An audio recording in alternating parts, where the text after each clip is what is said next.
हाय people. वैसे तो आपने देखा ही होगा, मैं बहुत सारे वीडियोस अपलोड करती रहती हूँ अपने लंदन लाइफ एंड एक्सपीरियंस के बारे में। बट फाइनली मेरा ये फर्स्ट वीडियो आने वाला जहाँ पे मैं आपको बताऊँगी कि मैंने आखिर लंदन क्यों चूज़ किया। Like I had good job, good opportunity in India also, but why I came here. Like कौन सी ऐसी चीज़ें थी जिन्होंने मुझे मोटिवेट किया कि मैं यहाँ पे आऊँ। राइट नाउ मैं अपनी यूनिवर्सिटी में हूँ। वैसे भी मैंने कई वीडियोस डाल रखे होंगे, आपको पता ही होगा कि मेरी यूनिवर्सिटी काफ़ी ब्यूटीफुल है। हाँ, तो one of the first factor जो मैंने यहाँ पे आने के लिए चूज़ किया था, लाइक मेरे लाइफ का कुछ ऐसे फेसेस थे जहाँ पे मुझे ऐसा लग रहा था कि मेरी लाइफ में कोई एम नहीं है। लिटरली आई हैविंग जॉब, वही घिसा पिटा जॉब पे जाओ आओ काम करो, दैट्स ऑल। सो मुझे था कि कुछ तो करें वापस लाइफ के अंदर, कुछ तो एक्साइटमेंट लाए। इस वजह से मुझे पढ़ाई का कोई वो नहीं था, शौक कि मुझे हायर डिग्री करना। That's why I want to go foreign like that. I just wanted to have a foreign exposure. अगर मैं अपने पेरेंट्स को कहती भैया मुझे घूमने जाना है, तो इतने पैसे देते ही नहीं, कतई ना देते, specially as a girl child. Even मैंने पढ़ाई के लिए भी बोला तो बहुत ज़्यादा ड्रामे हुए। ओबियसली लड़कियां समझ सकती है, specially from the middle class girls जो हैं, उनको तो डेफिनेटली बहुत कुछ सफ़र करना पड़ता है। सेम मेरे साथ भी ऐसा ही हुआ, बहुत सफ़र किया मैंने। मैंने एक भी पैनी अपने पेरेंट्स से नहीं लिया। ये भी मैं आपको बताऊंगी कि मैंने किस तरह से ये चीज़ें की, प्रोसेस किया, या फिर मैं किस तरह से मैंने अपने आप को इस चीज़ के लिए ये डिसाइड करने में भी मुझे अप्रॉक्स 1.5 ईयर्स लग गए थे कि मुझे because you need very much courage to आपकी एक वेल सेटल्ड लाइफ को छोड़ के एक नई कंट्री में आना, वहाँ पे सब कुछ शुरू से स्टार्ट करना। तो ये भी एक बहुत बड़ा फैक्टर था जो मुझे एक पर्टिकुलर डरा रहा था कि तेरा यहाँ पे सब कुछ सेट है, क्यों जाना है तेरे को, क्यों चाहती है। इसमें मुझे डिसाइड करने में मुझे 1.5 ईयर्स लग गए थे। देन फाइनली आई डिसाइडेड कि चलो यार जो भी होगा देखा जाएगा, मुझे बाहर जाना। एक ज़िद होती है ना इंसान के अंदर, वो मैंने ले लिया था। और ओब्वियसली ज़िद के साथ साथ अगर आपके अंदर आपको नॉलेज है, आपको पता है कि आपको किस डायरेक्शन में जाना है, तो भी वो आपके लिए बहुत हेल्पफुल। और ओब्वियसली नॉलेज नहीं होगा, आपकी ज़िद है, तो फालतू काम का कुएं में डूबने का काम करोगे, वो भी सही नहीं है। आई डिसाइडेड कि चलो ठीक है अप्लाई करते। मैंने मेरे फर्स्ट था वैसी कंट्रीज़ में जाना जहाँ पे फ्री ऑफ कॉस्ट एजुकेशन हो। तो I decided for Italy. But I find कि इटली में जाने से पहले ही मुझे 1 लाख के करीब खर्चा आना है, और उसमें भी आपकी श्योरिटी नहीं होती है कि आपको वीज़ा मिलेगा ही मिलेगा। और स्कॉलरशिप, चलो ओके एडमिशन तो मिल जाएगा, वीज़ा मिल जाएगा, बट स्कॉलरशिप मिलेगी कि नहीं मिलेगी। मेरे अंदर वो फियर था कि मैंने इतना लगाया भी और वेस्ट चला गया। मुझे ऐसा ऑप्शन चाहिए था जहाँ पे मुझे सेफ़ इन साइट वीज़ा मिल जाए। मैंने फिर कनाडा के लिए ट्राई किया, फिर मैंने आइल्स दिया। आइल्स में मेरे मार्क्स नहीं आए, वो 6.5 आए। और जिस टाइम पे मैं अप्लाई करना चाहती थी, उस टाइम पे अप्रॉक्स 80% रिफ्यूज़ल चल रहे थे। I was like I don't want to take risk. The safe in site, मैंने बहुत सारे वीडियोज़ देखे थे इसमें, इस एजुकेशन से रिलेटेड।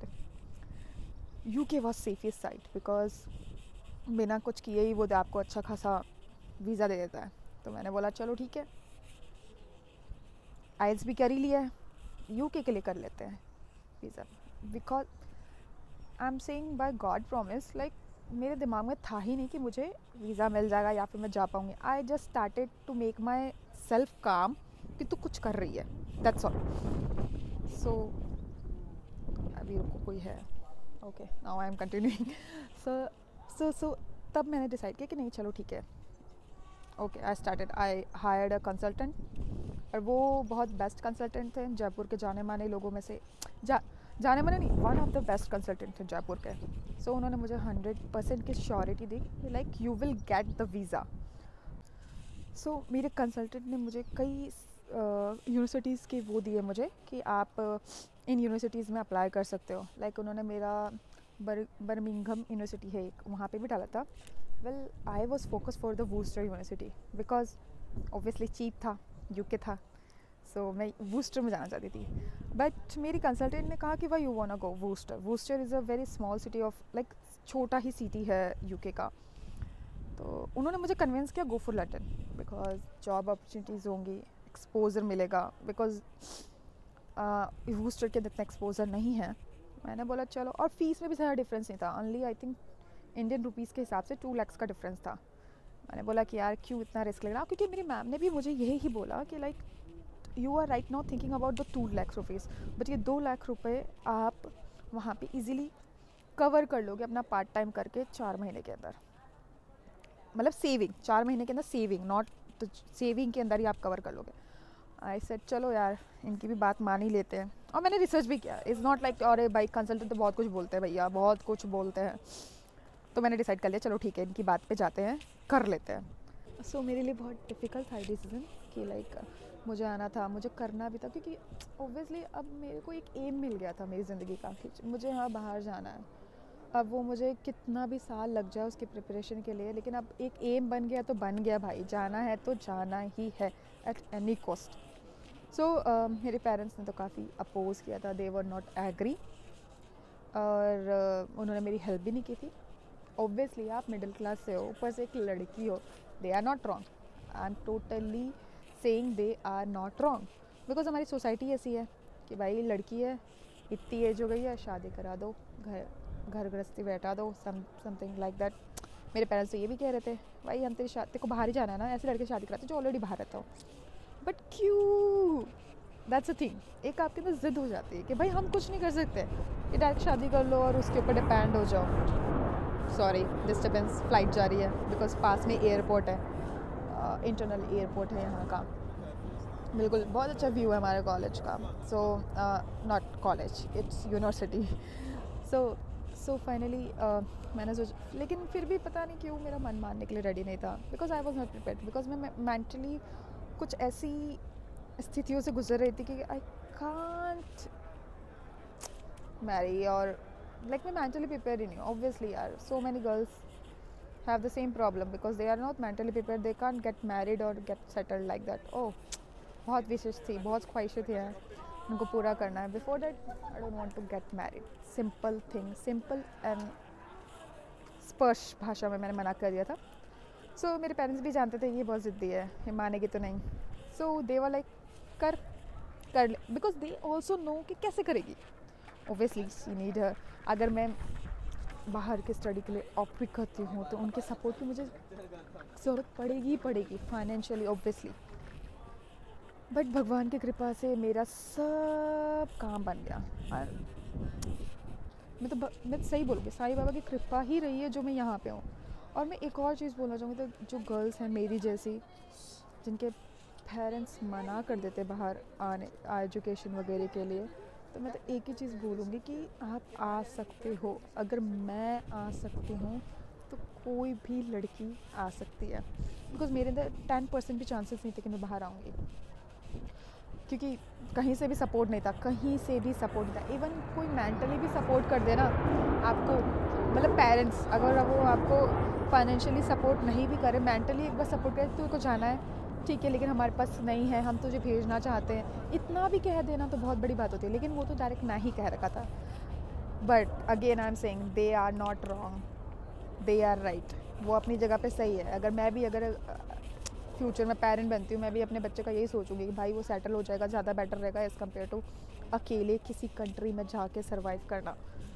सो ठीक है, बट ठीक है, मेरे अंदर वो था कि मुझे आना है आना है आना है। सो मैंने लोन लिया था, एंड लोन लेकर मैं पर्सनल लोन लेकर अपने यहाँ पे आई हूँ। ऑब्वियसली उसका इंटरेस्ट रेट बहुत ज़्यादा है, मैं नहीं रिकमेंड करूँगी आपको कि आप पर्सनल लोन लेकर आओ।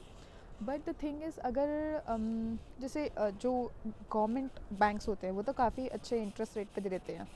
सो अगर आप गवर्नमेंट बैंक वगैरह से लेते हो तो दैन फिर आपके पास कोलेटरल वगैरह चीज़ें हैं दिखाने के लिए, तो आप इजीली लेके आ सकते हो। वेल मैं अपने यूनिवर्सिटी के बारे में बताती हूँ। तो जो यूनिवर्सिटी ऑफ ईस्ट लंदन है वो काफ़ी अच्छी उसकी रैंक होल्डिंग वगैरह है यहाँ पे। वेल मेरी जो फर्स्ट प्रायोरिटी ये कंट्री नहीं थी, मेरी फर्स्ट प्रायोरिटी कंट्री थी जहाँ पे फ्री में एजुकेशन होती हो।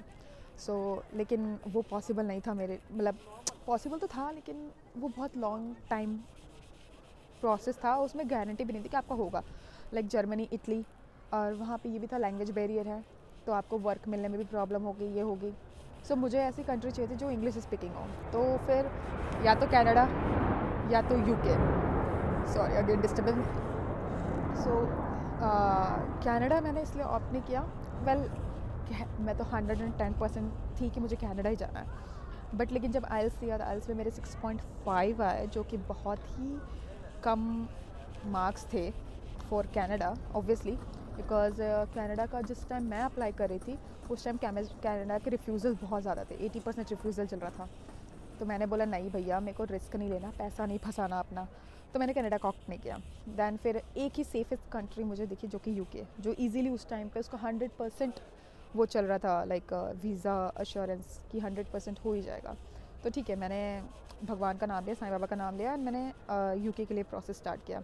जिस दिन मैं आइल्स का एग्ज़ाम देके गई थी मुझे शॉर्ट था कि मेरे इतने तो बैंड बन ही जाना है, लाइक मैं शॉर्ट थी 6 तो बन ही जाना है ईजीली। अब वेल मैं आपको बता दूँ, मैंने आइल्स की बिल्कुल तैयारी नहीं की थी।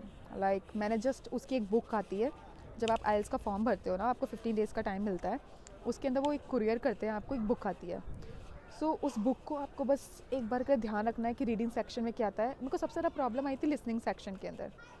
लिसनिंग सेक्शन थोड़ा सा डिफ़िकल्ट होता है बिकॉज आपको एक्सेंट समझने में थोड़ा सा प्रॉब्लम होता है, और वो बहुत फास्ट बोलते हैं, तो आपको fill in the blanks feel करना होता है, ये करना होता है, तो बहुत फास्ट प्रोसेस होता है और आपका माइंड इसके लिए प्रिपेयर नहीं होता। तो फिर उसकी प्रिपरेशन ज़रूर मैंने की थी। जो मेरे पास बुकलेट आई थी उसको जब मैं पैसेज वगैरह कर रही थी तो मैं इजीली कर पा रही थी बाकी सारी चीज़ें। ओनली लिसनिंग सेक्शन में मेरे को बहुत ज़्यादा प्रॉब्लम हुई थी। सो इसी वजह से मेरे मार्क्स भी कटे थे। स्पीकिंग भी इतनी हार्ड नहीं होती है। स्पीकिंग में वो लाइक जब मैथ देने गई थी तो उन्होंने मुझे कुछ योगा वोगा का टॉपिक बोला था, उसके ऊपर मुझे बात करने के लिए बोला था कि योगा किस तरह से बेनिफिशियल है ऐसा करके।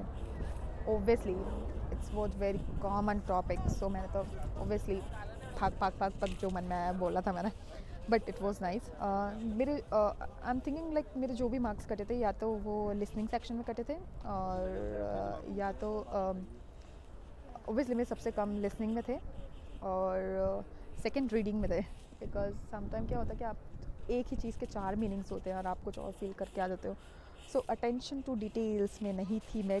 मैं बहुत ओवर कॉन्फिडेंट भी कह सकते हैं कि यार 12th में भी तो यही करके आए हैं, क्या ही इसका प्रैक्टिस करना। तो मैंने प्रैक्टिस नहीं की थी उसकी, तो मेरे वहाँ उसमें भी कम आया था, दैट्स वाई मेरे 6.5 हो गए थे। बट ठीक है, ये भी अगर देखा जाए यूके के लिए तो बहुत बड़ी बात है। यूके तो 6 पे भी ले लेता है। So university of East London के अंदर तो वैसे तो ये क्राइटेरिया नहीं, अगर आपके आइल्स नहीं भी दिया है और आप सीबीएसई बोर्ड से पढ़े हो और आपके इंग्लिश के अंदर 70 से अबव मार्क्स है तो भी आप आ सकते हो। और आपका कोई भी क्वेश्चन हो related to University of East London और study UK, please contact me. I am living my email ID in description. You can email me or you can follow me on Instagram or ask me your question. I will give you reply for sure. लेकिन हाँ, weekend पे मैं पूरी तरह busy रहती हूँ, weekends पे मेरा पार्ट टाइम वर्क होता है। और भी मैं आगे वीडियोस बनाती रहूँगी, लाइक मेरी जर्नी और यहाँ पे क्या क्या चीज़ें अच्छी हैं और कहाँ कहाँ हम विज़िट कर सकते हैं। मतलब बहुत कुछ आने वाला है, ये तो जस्ट एक छोटा सा डेमो है। So please subscribe my channel as well as press the bell icon so that जो भी मेरी न्यू वीडियो है आपको नोटिफिकेशन मिल जाए।